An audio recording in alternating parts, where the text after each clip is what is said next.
विजय ग्रोवर जी हमारे साथ जुड़े हैं, जिनसे हम चर्चा करेंगे कर्नाटक के चुनावों को लेकर क्या स्थितियां चल रही हैं, क्या कहा जा रहा है कर्नाटक के चुनाव में, किस तरह का माहौल दिखा और ये वोट प्रतिशत आखिरकार क्या कह रहा है। विजय जी, अभी तक अगर हम बात करें 1 बजे तक 37% वोट हो चुका है। ये जो नंबर्स बढ़ते जा रहे हैं, जिस तरह से वोटिंग फीसदी बढ़ रहा है, प्रतिशत बढ़ रहा है, किस तरफ संकेत कर रहा है, क्या स्थितियां इस वक्त कर्नाटक में नजर आ रही है? क्योंकि कर्नाटक में तमाम चुनावी मुद्दे हमने देखे, जिनको लेकर तमाम सियासी पार्टी चुनावी मैदान में उतरी। क्या स्थितियां इस वक्त?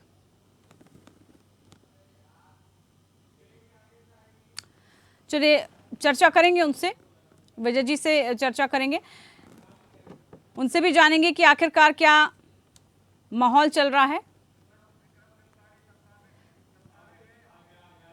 चलिए हमारे बढ़ चढ़कर आगे आ रहा है। चुनाव जो हुआ है अभी तक मतदान साफ संकेत है और लोग जो हैं वे अपना मत जाहिर करना चाहते हैं और वो जिस तरह से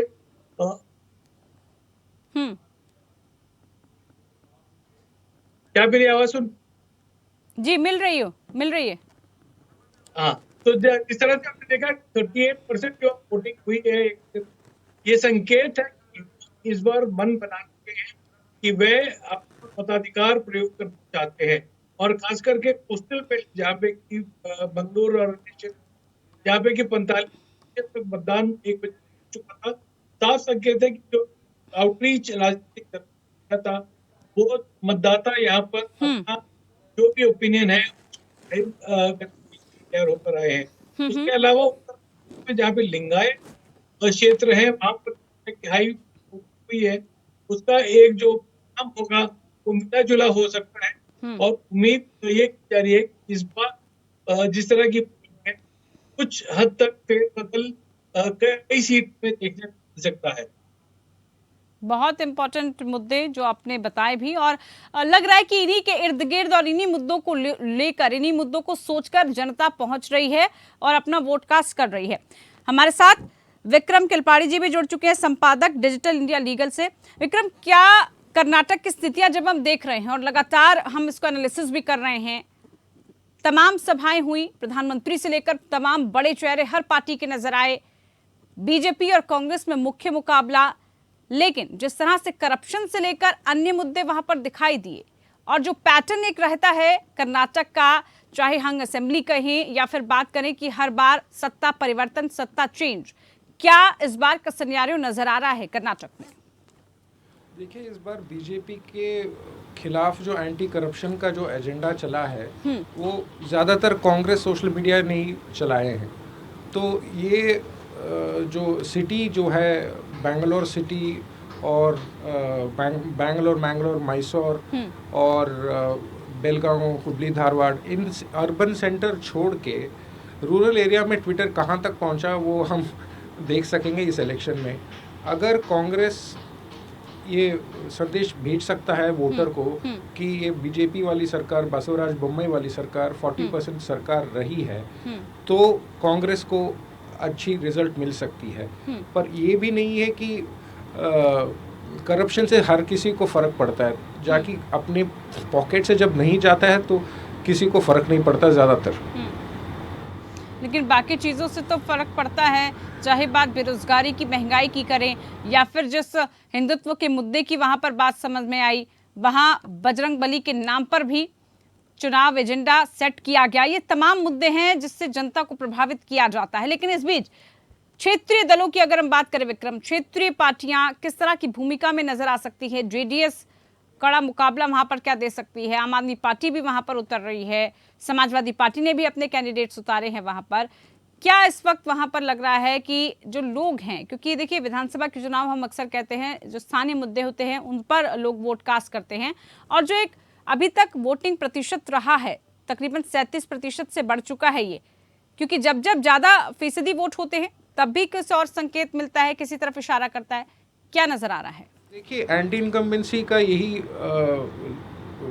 मतलब निकाला जाता है कि जब ज़्यादातर लोग वोट करते हैं कि सरकार को निकालना चाहते हैं। पर ये बीजेपी के रूल में कर्नाटक छोड़ के बाकी जगह देखेंगे तो फिर एंटी इनकम्बेंसी काम नहीं आई।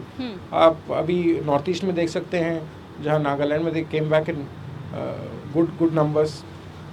और रीजनल पार्टीज, आप एक चीज़ समझने की कोशिश करें कि रीजनल वहाँ पे सिर्फ जनता दल सेक्युलर है और कर्नाटक इंडिपेंडेंट छोटे पार्टीज हैं, पर ये आप और समाजवादी पार्टी एंड ऑल इनका कुछ फर्क नहीं पड़ेगा। और जनता दल सेक्युलर भी ओल्ड मैसूरू रीजन से बाहर निकलने की कोशिश कर रही है, क्योंकि ये 224 में लगभग 148 सीट्स में ही कंटेस्ट कर रहे हैं। तो जेडीएस जो किंग मेकर बन सकता है, अभी कुमारस्वामी वोट करके बोले कि हम किंग बनेंगे, किंग मेकर नहीं, पर इसकी चांसेस बहुत कम है। मुझे तो लग रहा है हंग असेंबली लगेगी, नहीं तो कांग्रेस थोड़ा आगे निकलेगा।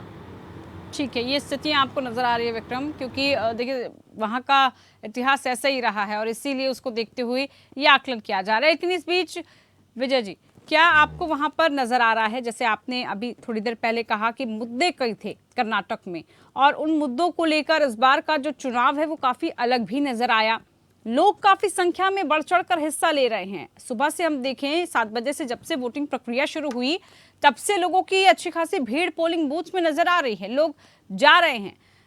क्या ये लोगों का जाना, घरों से बाहर निकलना, ये एक बड़े बदलाव की तरफ बड़े इशारे कर रहा है? जी हाँ, देखा कि ये एक पोलिंग ट्रेंड देखने को मिल रहा है।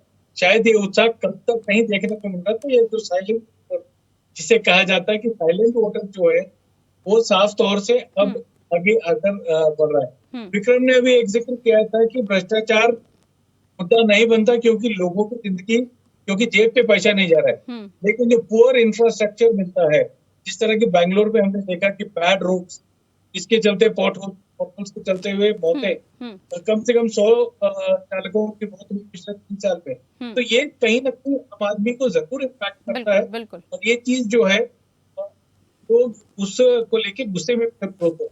तो ये चीज कहीं ना कहीं लोगों के मन में रहती है और हाई पोलिंग हो रही है। कुछ संकेत तो ये दे रहा है कि कुछ बदलाव आ सकता है।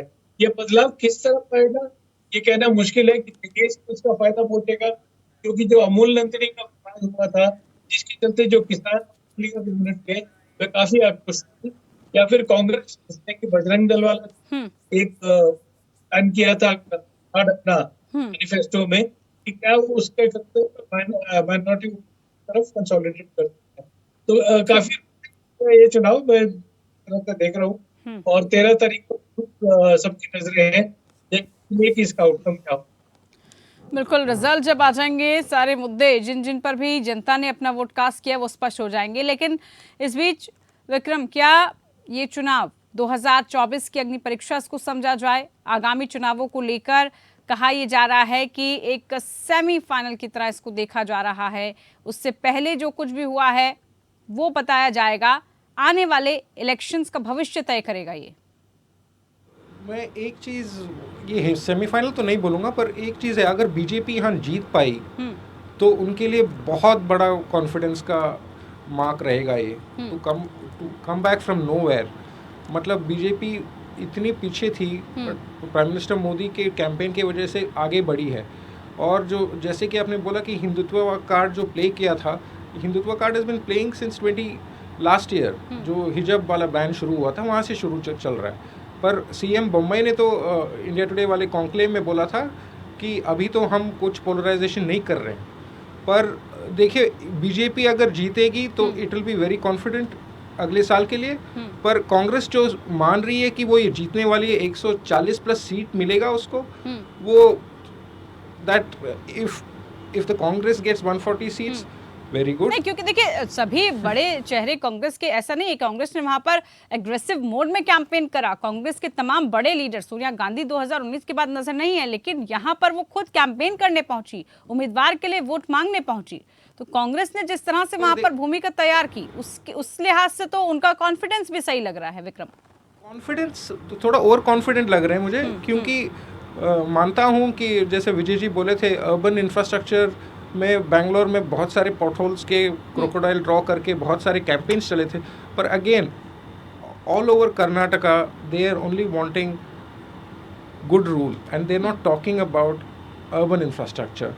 पर एक और चीज़ है कि इस बार जब जो बीजेपी मैनिफेस्टो है उसने बहुत सारे जो आप दिल्ली में जो आप सरकार है उसको बोलते हैं कि रेवड़ी सरकार, यहाँ पे भी बीजेपी ने काफ़ी सारे सॉफ्ट हाँ, वो अनाउंस किए हैं। फ्रीबीज के लिए जो है इस बार काफी बीजेपी ने वो दाव खोलने की कोशिश की। कितना काम आएगा वो 13 मई को स्पष्ट हो जाएगा। बहुत शुक्रिया बिल्कुल। आप दोनों का, आप जुड़े हमारे साथ।